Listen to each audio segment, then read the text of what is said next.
Good morning guys. बढ़ते हैं question number 14 की तरफ। ये है इनफैक्ट एक एंगस्ट्रॉम यूनिट पे बेस्ड क्वेश्चन। तो स्टार्ट करते हैं गाइस। इसमें बोल रहा है कि unit of length convenient on the atomic scale is known as angstrom, है ना, and it's denoted by A not if 1 angstrom is equal to 10 power minus 10 metre. ठीक है, यानी हम लोग के पास एक एंगस्ट्रॉम यूनिट है, आप लोग को पता होना चाहिए, ये याद हो जाना चाहिए, ये 10 पावर माइनस 10 मीटर के बराबर है ना। एटॉमिक स्केल पे जब बात की जाए, जब माइक्रोस्कोपिक लेवल पे बात की जाए, है ना, माइक्रोस्कोप से भी जो फाइन पार्टिकल्स हैं, इनफैक्ट जो एटम्स मॉलिक्यूल्स हैं, उनको एंगस्ट्रॉम में नापते हैं। ठीक है, तो इसमें हम लोग को वैल्यू दिया हुआ है, the size of hydrogen atom is around 0.5 angstrom. यानी हम लोग के पास अगर एक हाइड्रोजन का एटम है, ठीक है, उसका हाइड्रोजन का एटम है, तो उसका साइज अपना 0.5 के अराउंड बोल रहा है, यानी इसका जो रेडियस है वो 0.5 एंगस्ट्रॉम के बराबर है। ये हाइड्रोजन एटम है। हम लोग को पूछ रहा है कि what is the total atomic volume in metre cube of a mole of hydrogen atoms. ठीक है, यानी हम लोग के पास 1 मोल ऑफ हाइड्रोजन एटम्स है। ठीक है, एक मोल मतलब कितना होता है गाइस, वो होता है 6.022 10 टू पावर 23 नंबर्स। ठीक है, ये तो आप लोग सबको याद होगा।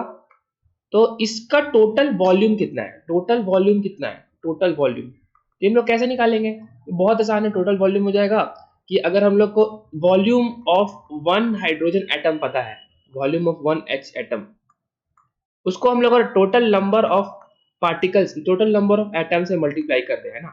अगर ये एक हाइड्रोजन एटम का हम लोग का वॉल्यूम पता है, तो जितना total number of hydrogen atoms है उनका वॉल्यूम को अगर हम लोग मल्टीप्लाई कर दे, तो हम लोग का टोटल वॉल्यूम आ जाएगा। इजी है ना। तो कर लेते हैं, वो भी कर लेते हैं। तो वॉल्यूम ऑफ वन एटम क्या होता है भाई, वो होता है वॉल्यूम ऑफ स्फीयर है। ये बेसिकली एटम को हम लोग स्फीयर मानते हैं। तो स्फीयर क्या होता है भाई, 4/3 पाई आर क्यूब, है ना। वॉल्यूम ऑफ स्फीयर होता है कितना, वो होता है 4/3 pi r cube. 4/3 pi into radius cube, that is 0.5 angstrom. Angstrom दिया हुआ हम लोग को यहाँ पे, इसका value angstrom that is 10 power minus 10 metre का cube into number of atom 6.022 into 10 to power 23। Easy बन गया क्वेश्चन, इतना ही था।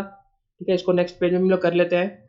यानी 4/3 इंटू पाई, पाई कितना होता है 3.14 होता है ना, पाई आर क्यूब दैट इज 0.5 का क्यूब कितना होगा 0.125, है ना। 0.5 इंटू 10 टू पावर माइनस 10 का क्यूब कितना होगा, 0.5 का क्यूब होगा 0.125, और उसके साथ 10 पावर माइनस 10 का क्यूब हो जाएगा 10 पावर माइनस 30। क्लियर, इजी है ना इस वाले पॉइंट को। ऑलराइट, तो हम लोग टोटल वॉल्यूम निकाल रहे हैं, वो हो जाएगा 0.125 into 10 to power minus 30 into total number of atom 6.022 into 10 to power 23। ठीक है, मीटर क्यूब में। ठीक है, मीटर क्यूब क्यों पड़ रहा है, क्योंकि यहाँ पे हम लोग ने रेडियस को इनफैक्ट क्यूब किया है ना। यहाँ पे रेडियस का वैल्यू कितना था, मीटर, मीटर का पावर क्यूब चढ़ेगा मीटर क्यूब के बराबर। ऑलराइट, तो इसको हम लोग कर लेते हैं सिक्स इनफैक्ट सिंप्लीफाई। तो 4/3 इंटू 3.14, इसको 0.125 ऐसे रहने देते हैं। ठीक है, इसको फिर ये नंबर लिख लेते हैं 6.022। ठीक है, ये हम लोग का नंबर वैल्यूज आ गया। इसके साथ हम लोग को 10 पे पावर रेज भी चढ़ाएंगे। ये 10 पे पावर माइनस 30 है और ये 10 पे पावर प्लस 23 है, हो जाएगा कितना 10 पावर माइनस 7 मीटर क्यूब। और इसको हम लोग कर लेते हैं अप्रोक्सीमेट।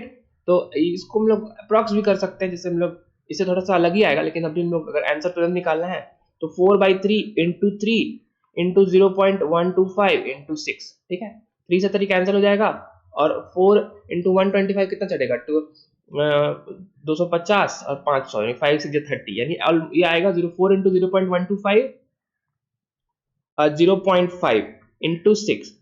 ठीक है, 0.5 इंटू 6 कितना होता है 3, दैट इज 3। इसका मतलब 3 इंटू, है ना, अप्रोक्सीमेट निकालने के लिए 3 इंटू 10 टू पावर माइनस 7, यहाँ पे जो नंबर था metre cube, is the total volume of hydrogen atoms that are 1 mole in number that occupy the space having the radius of around 0.5 angstrom. Understood? So that's it. So guys, that's it for the video. मिलते हैं next video में, तब तक के लिए जय हिंद।